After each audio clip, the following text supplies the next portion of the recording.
Olá, jovens, tudo bem com vocês? Nós estamos iniciando mais um trimestre de estudo da Palavra de Deus através da lição. E se você quer conhecer um pouquinho mais sobre a cosmovisão adventista a respeito do tema O Grande Conflito, vem com a gente, não fique de fora. Ao longo da semana, nós estivemos estudando a temática O Autor do Mal. Precisamos, mais do que nunca, lembrar você, jovem adventista, do que se trata o grande conflito, seu papel e nossa esperança final. Nós temos aqui na primeira parte, a introdução da lição, temos o texto-chave, temos a tirinha e temos também a grande pergunta da semana, que é uma pergunta sugestiva para que você possa iniciar os diálogos aí na sua unidade de ação. Como a parábola do trigo e joio ilustra o grande conflito entre o bem e o mal, trago também para vocês o esboço, a fatura do pecado, no controle da situação, o tempo de Deus. Com Jesus sempre crescemos. Nós temos o primeiro tópico da semana trabalha sobre a origem do pecado e seu originador. Então, nós temos várias referências quanto à origem do pecado. Nós não podemos justificar a origem do pecado, porque justificando a origem do pecado, nós estaremos justificando o pecado e estaremos dizendo que para o pecado de Lúcifer houve uma justificativa, logo deixaria de ser pecado, e é difícil conciliarmos essa ideia de um ser santo que vivia diante de seres em um lugar santo, né?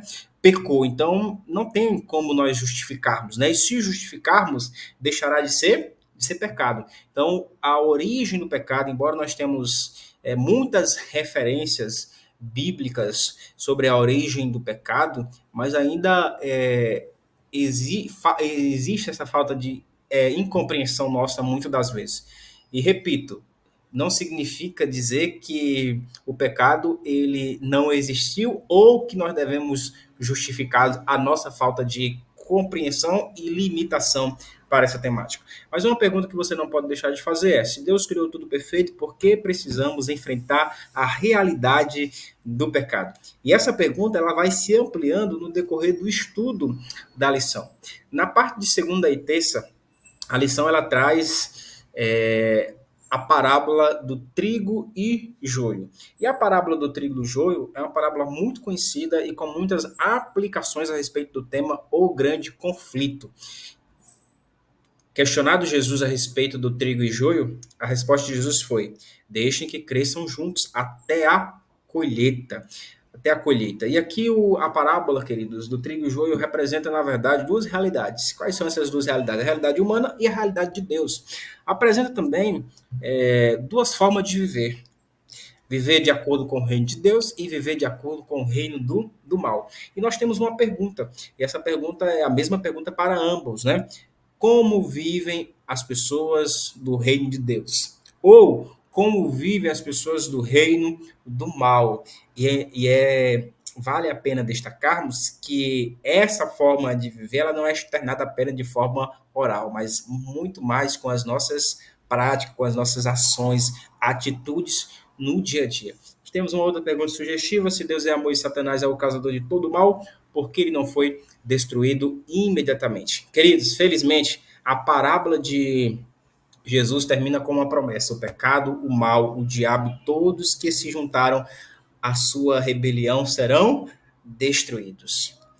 Dando sequência ao estudo da lição, o tempo de Deus, duas palavras para que definem o governo de Deus, o fundamento do governo de Deus: amor e liberdade. Muitas pessoas não conseguem conciliar a ideia de um Deus de amor e o mal existente no nosso mundo hoje. Se Deus é amor, por que ele não eliminou a Satanás no momento que ele pecou, no momento que ele desobedeceu? Queridos, Deus, ao criar os seres humanos, ao criarem os anjos e ao nos criar, ele nos deu o livre-arbítrio, que é a capacidade de fazer a escolha por nós mesmos. E ainda que façamos escolhas contrárias ao desejo e sonhos de Deus para cada um de nós, ainda assim ele vai respeitar. Não estou dizendo que nós não vamos colher os frutos, né? Ele existe a lei da semeadura, aquilo que plantar nós iremos colher, mas Deus ele respeita as nossas escolhas, ainda que venhamos escolher coisas contrárias ao desejo de Deus para mim e para você. Porque o livre-arbítrio que Deus nos dá realmente existe, não é de fachada. Existe. E mesmo que venhamos fazer mau uso dele, ainda assim Deus irá respeitar as nossas escolhas. Porque o livre-arbítrio é uma realidade. Então, por isso, esse é um dos motivos de Deus não ter destruído Satanás de forma imediata, né?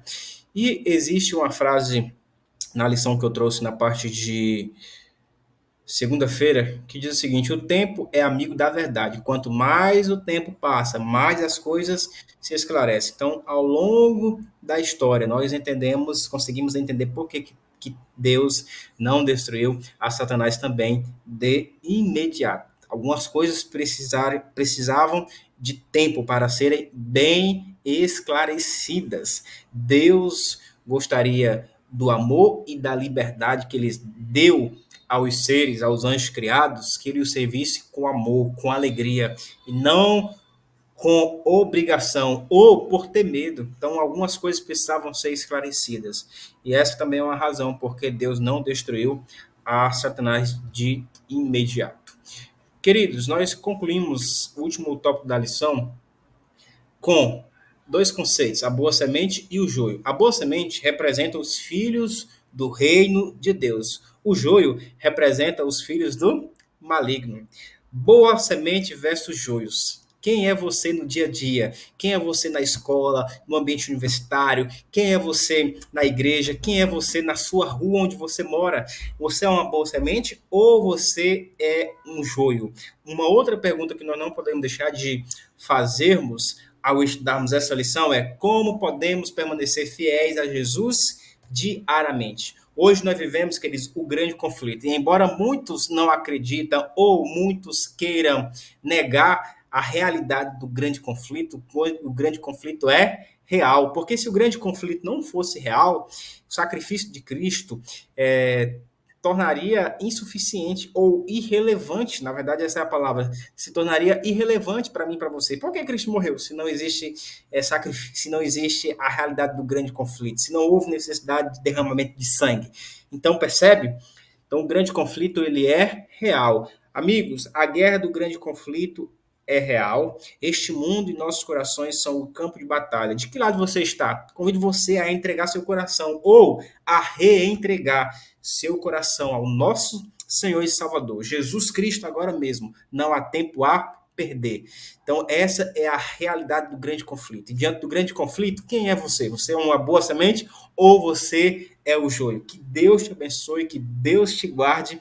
Na semana que vem retornaremos com mais um esboço comentado da lição. Que Deus te abençoe e desde já tenha um feliz sábado.